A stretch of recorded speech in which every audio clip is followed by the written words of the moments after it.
Hello, investors. It's Don Vandenbord, Senior Portfolio Manager with Revere Asset Management. Today is Wednesday, July 5th, 5:14 p.m. Eastern Time, coming to you from St. Augustine Beach, Florida, with tonight's Revere Market Insight video.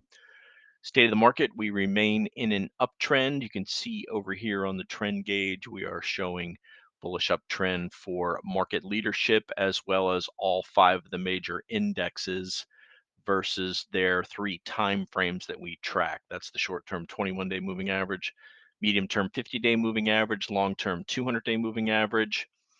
Only area of concern continues to be, and if you're going to be concerned about something, you might as well be concerned with something overly bullish than overly bearish. The NASDAQ 100 remains extended from by historical measurements versus its 50-day moving average, but it did break below 8% today relative to the 50. So what happened today? We had a gap down in the morning, um, recovered or started putting in, slow but steady gains right afterwards, but it was a tight range all day today, less than 0.5%. Uh, got near even on the S&P, got positive on the NASDAQ 100, gave it back. So tight pullback for the S&P and the NASDAQ 100. Downside today, semiconductors, weak all day. There's a geopolitical battle going on between the U.S. and China. U.S. put limitations on AI chips to China. China responded with limiting rare earth metals exports to the U.S. Those are needed to make the chips. So, oh boy, always something going on. And small caps were weak today also. Here are the final numbers. RG8, this is our eight growth ETF composite, down 0.85% on the day. S&P gap down 0.4, got near positive, finished down 0.2%. NASDAQ 100 just barely negative. Dow Jones Industrial Average down 0.4, mid caps down 0.9, Russell 2000 down 1.3. That was the big laggard today. Global 60/40, both stocks and bonds negative. The final number minus 0.43%. In-house GROTECTION down by 0.25% today. We'll hit tail the tape and charts of interest. Let's get right into it. Here's the S&P 500. You can see last week's pullback bottomed on the 26th above the 21 EMA. Had an nice upside action on the 27th that put in a short-term bottom, made the prior day's low an inflection point. The 21-day moving average is now above that level. That's a good sign. And then we had a big gap up last Thursday that was on that was related to. I got my numbers right here. Yes, because we were closed Tuesday. Yes, the gap. No, I've got them pinched together. Hold on a sec. Sorry, Friday was the gap up on weak inflation data. Consolidation Monday, the half day. You can see we're still within the range of Friday's range, tight range pullback today. Nothing to be concerned about. A couple leaders got hit, but overall, just one of those consolidation days after a move up. So let's flip to the NASDAQ 100. And you can see really three tight closes here. Tried to move up, but again, we're extended. We tried to move out a couple times, extend our gains on Friday, also on Monday, ended up pulling back also today. When you just get so far extended, there's just it's kind of like a magnet trying to pull back at these leading stocks. All the FANG stocks were leading early. Several of them pulled back. So a couple of them had good days. But bottom line, we're still 7.9% extended from the 50-day moving average on the leading index. That's the NASDAQ 100.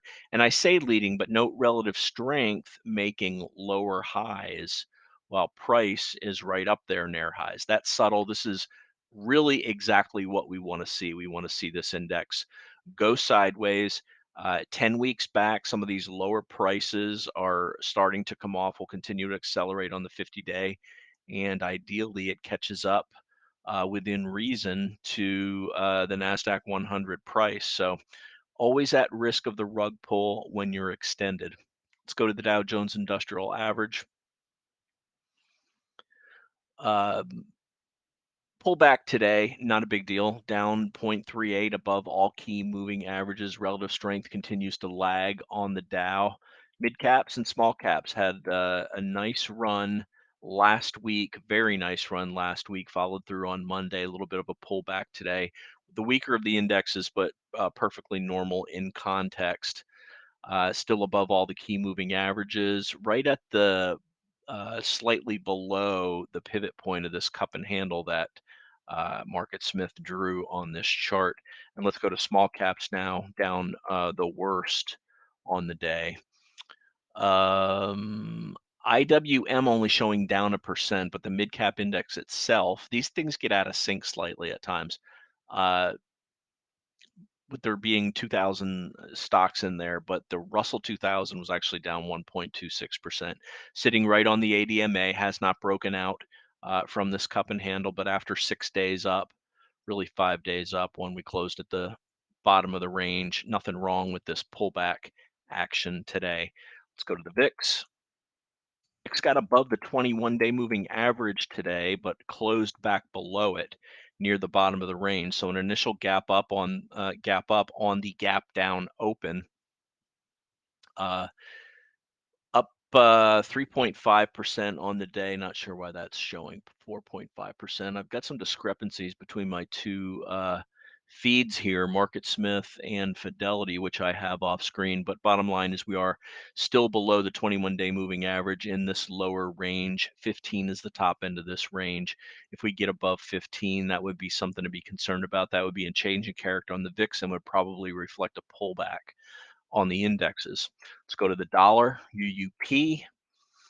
Hey, dollar breaking higher. This is basically about 3 week highs for the dollar. That's not generally good for stocks, and we know it's not good for precious metals. But silver bucked that trend regardless today, being up 0.95%. But guess what resistance area gold stocks ran into? That's right, this declining 21-day moving average, which has been acting as resistance going all the way back to mid-May.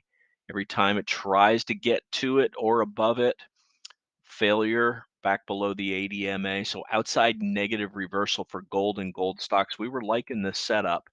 And then I got two alerts on this today. The first one was, hey, we cleared back above the 21-day moving average again, following through with a higher high versus where we were on Monday, but then another negative reversal back below the ADMA in this 30 level. So call it an outside negative reversal for gold and gold stocks. Keeping with the strength in the dollar, that's a pretty big move down, 2.8%. We were up 3 straight days, looking at that as being a bottom. What we really need to see now is maybe some sideways action, hold the 200-day, let the 21 come down a little bit, and with authority get through the 21-day moving average for a change in character. In gold stocks, we would need that to probably be in sync with some weakness on the dollar, which is also a good sign for stocks. Bitcoin had been very strong last week. Uh, Week today down 2.4%, sitting right on the 21-day moving average. You can see the pivot point of a cup and handle being shown there. Really, it's at the bottom range of this, consolidating for about 2 weeks with intermediate bursts or intermittent bursts of strength. But sitting right on the 21 now. Let's flip to bonds. Bonds prices down across the board. Look at that, making lower lows. That's not good. That means interest rates are higher. There's your broad bond index. Here's your TLT. This is the 30-year. Didn't quite break that 100 area, which you know has been very strong support, and that corresponds with on the 30-year. Haven't quite made, that's this 40 level or 4%. You can see how it was resistance here, resistance here, resistance here. 3 times resistance coming up into it again, breaking to the top of this intermediate term range here, but we did break out on the 10-year above the resistance from the last 4 or 5 weeks, not quite to this 4% level where we had this abandoned baby top here back in the beginning of March. Why am I concerned about this when the indexes look so good? Well, all I got to do is flash back to a painful memory. Here's the TNX. This is the 10-year. Right after Valentine's Day 2021, 216 2021, this marked the top for growth stocks after a massive rally, particularly small and mid cap growth stocks after a massive rally all throughout 2020 after COVID, and nice rally to the beginning of the year. I'm going to bring up the IWO chart, and you can see the negative reversal didn't quite make a higher high, but this was the beginning of a stealth bear market in growth leaders, and it started that day. 2/16/2021. This is why we go through the interasset correlation the way we do. Every day we look at it several times during the day. We've got alerts set because stocks do not exist in a vacuum. There's interest rates, there's the dollar that impact on it, and sometimes, like take for example here, this was a breakout right at the beginning of June, had no impact whatsoever on stocks at the time. They continued to rally until we had another breakout on 216, and that corresponded with the top, and that was it for growth stocks. They went on to have three 20% corrections over the next year. And this is while the big cap indexes, let's bring up the S&P 500, while they just continued trudging higher. It was completely a stealth correction in a stealth bear market in growth stocks. Let's get back to today now. And did we touch everything that we do on Interasset? Yes, we did. So let's get back now to the tail of the tape. You can pause this. I'll hit the highlights. Breakout 4-month high on TNX. I've got it bolded in red for the reasons that I just mentioned. 2 p.m. today, Eastern Time, the FOMC minutes came out. No real surprises. There was a bit of a shakeout at that time, but we recovered the losses by the close. Friday, we've got the non-farm payrolls report. Tomorrow, we've got some economic data coming out also. Day count up for the last 22nd day rally since clearing resistance. 6th day above the 80 MA, 27th day above the 21 EMA. Here's the extended measure of the NASDAQ 100, 7.9% above the 50-day.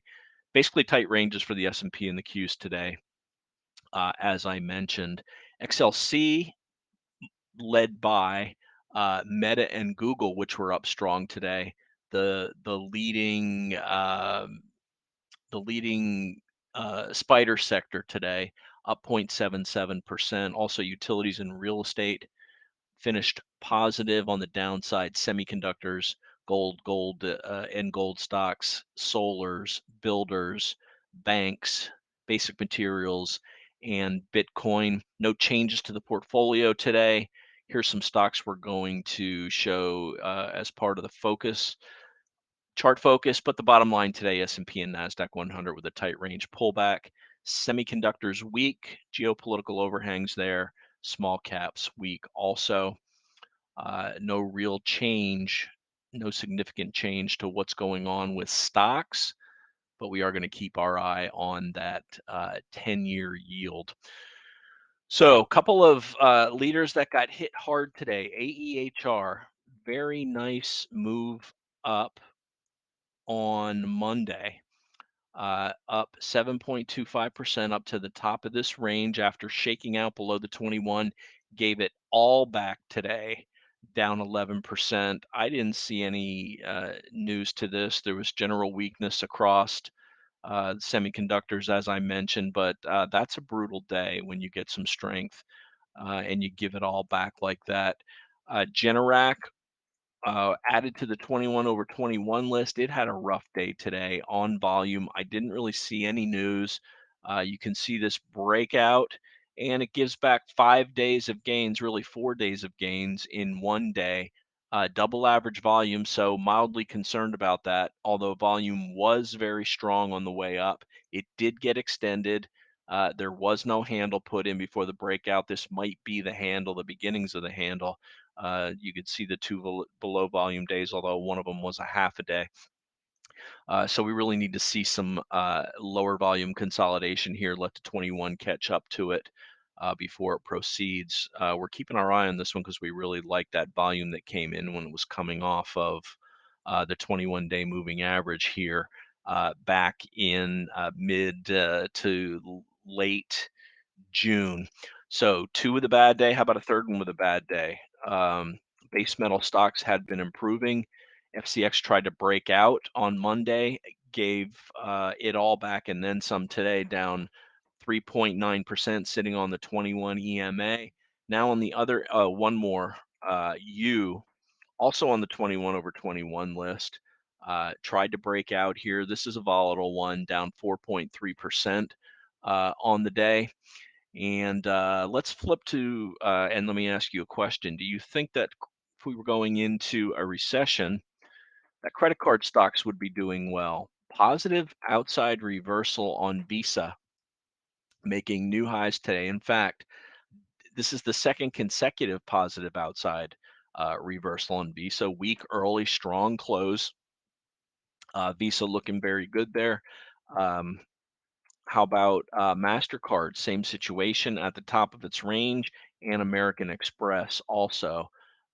5 strong days for these, putting in cups and handles near the top of their base, not acting like the consumer is going to be pulling back on their spending, but there's just as much macro data that goes contrary to that opinion, but we go with price and volume above all. Let's take a look at a couple leaders from the portfolio today. SMCI started out very strong, did give some back. This is a very wide ATR stock, but it continues to make higher highs above the 250 level here.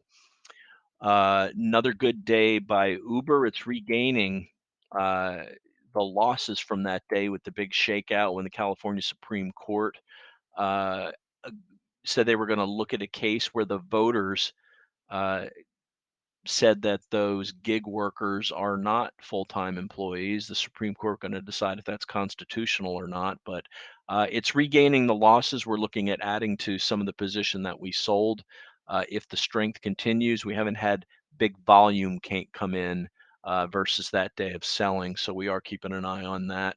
And Live Nation LYV continues to act great, up 7 straight days now, making higher highs. And that's going to wrap it. As always, love to hear from you. The email is don@revereasset.com. The phone is 855 Real Wealth. That's 855 732 5932. And with that, I will wrap up Wednesday, July 5th. This is Don Vandenbord with Revere Asset Management, telling it like it is. Thanks for listening and have a great day.